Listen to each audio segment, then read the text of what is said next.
En entrevista para Cuadratín Veracruz, el investigador de la Universidad Autónoma Metropolitana de la Ciudad de México, Sergio Tamayo, informó que es posible que México en unos años llegue a tener su primavera tal y como la vivieran otros países como Egipto, pues se comienza a ver reflejado un aumento en el número de marchas y exigencias de la ciudadanía. De una manera, lo que pasó en Egipto es muy sintomático con estos gobiernos que surgen después de los procesos revolucionarios e independentistas, por ejemplo en el caso de Egipto, y que después se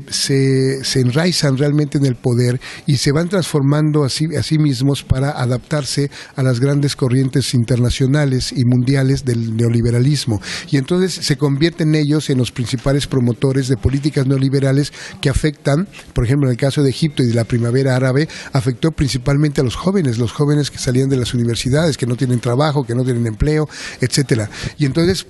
surge efectivamente una perspectiva de democratización del régimen. Y yo creo que con la experiencia tan nefasta que tuvimos de 12 años de un panismo conservador, ineficiente, con una capacidad mínima de una idea de política de Estado, y ahora que viene un PRI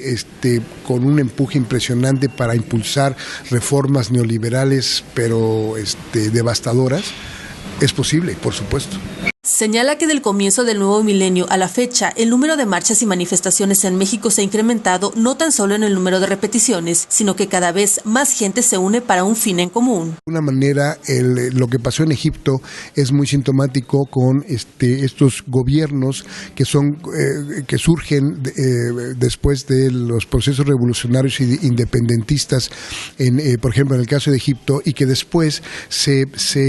enraizan realmente en el poder y se van transformando a sí mismos para adaptarse a las grandes corrientes internacionales y mundiales del neoliberalismo, y entonces se convierten ellos en los principales promotores de políticas neoliberales que afectan, por ejemplo en el caso de Egipto y de la primavera árabe, afectó principalmente a los jóvenes que salían de las universidades, que no tienen trabajo, que no tienen empleo, etcétera, y entonces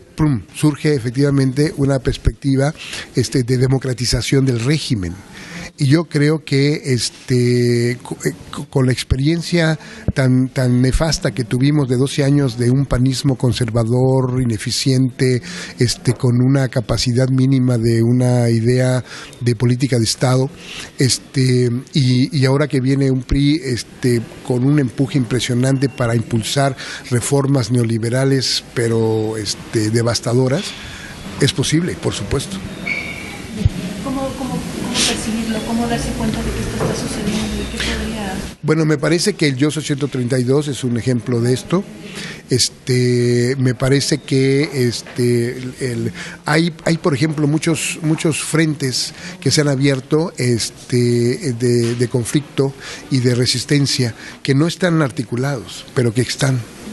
hay como una fragmentación. Está haciendo falta esa articulación. Detalló que la esencia de las marchas en el país radica principalmente en la lucha que entabla el pueblo por ejercer su libertad, como es la de libre expresión, la democracia y la lucha por las garantías individuales. Donashi Suárez, Agencia